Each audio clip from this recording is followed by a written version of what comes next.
Now, in just a moment, we're going to discuss the papers with Rosa Prince, who's Politico London's playbook editor. Is that right? Politico's London playbook editor? Yes, that's right. Oh, I got it right. Excellent. Hello to you, by the way. I thought I might have said the words in the wrong order, but no.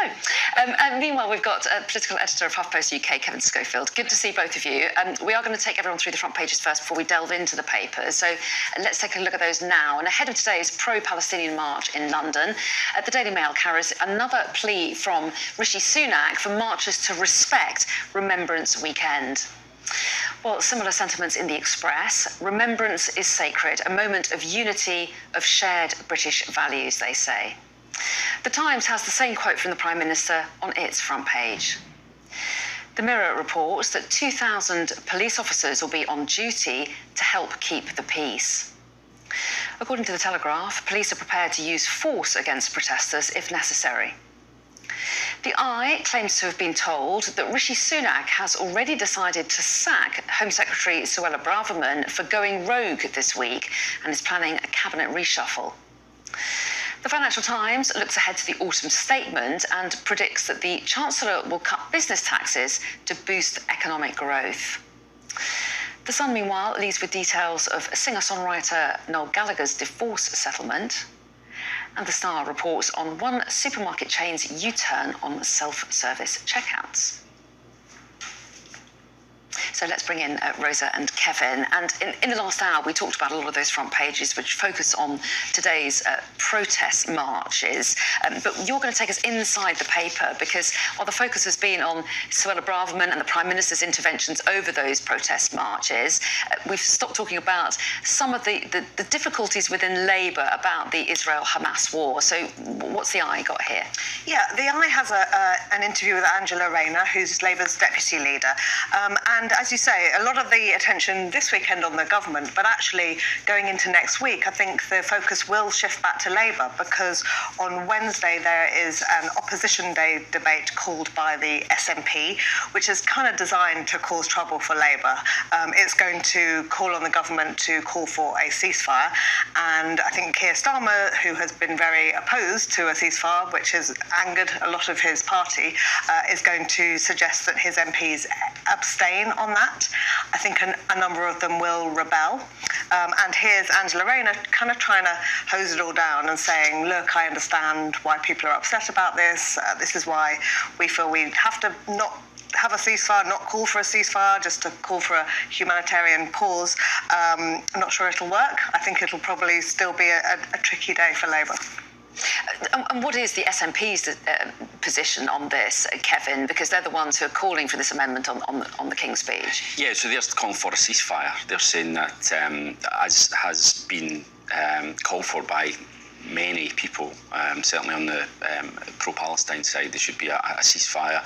I noticed that Emmanuel Macron actually last night also called for a ceasefire. So you can, the sense is building. You know, the longer that the bombing of Gaza, death of innocent civilians goes on, that calls for a ceasefire are only going to get louder.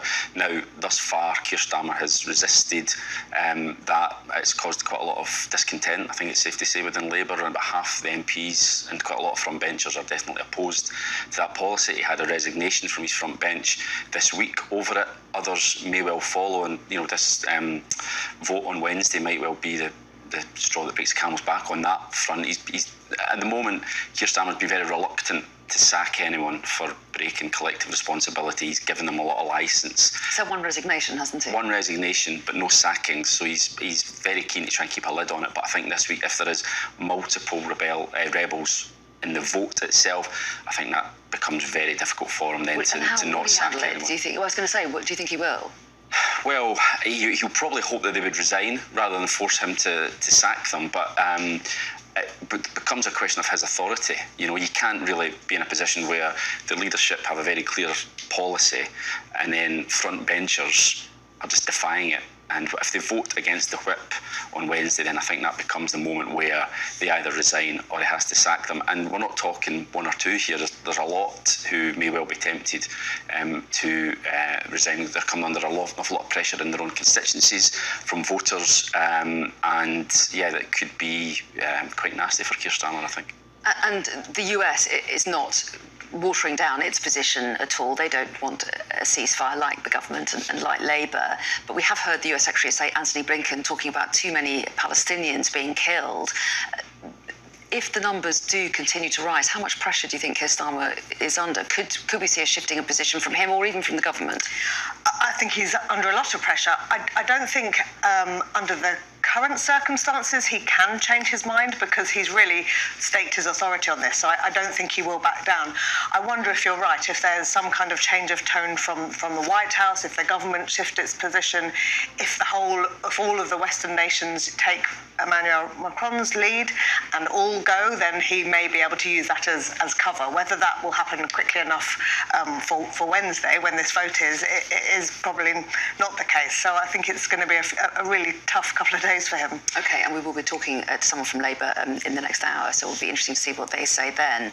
Let's take us on to the Financial Times' front page, and this is looking ahead to the Chancellor's autumn statement. They are saying that Jeremy Hunt is going to signal, well, he's signalling now, he may lower business taxes. Yeah, so this is obviously a very well briefed story. I think it feels like it's come from the Treasury itself. So the autumn statement on the 22nd of November, an awful lot of pressure on the Chancellor from Conservative MPs, particularly on the right of the party, calling for tax cuts. They see this as the last opportunity really to try and shift the dial politically. We had another opinion poll yesterday, put Labour 24 points in front. So a lot of Conservative MPs say, look, cut taxes. This is your last chance, basically, to win back voters. And they're suggesting that what he'll do is he'll, rather than lower personal taxes, it'll be business taxes, which is in keeping really with Jeremy Hunt. He's been very careful to say there isn't enough money for cuts in, for instance, income tax as an example.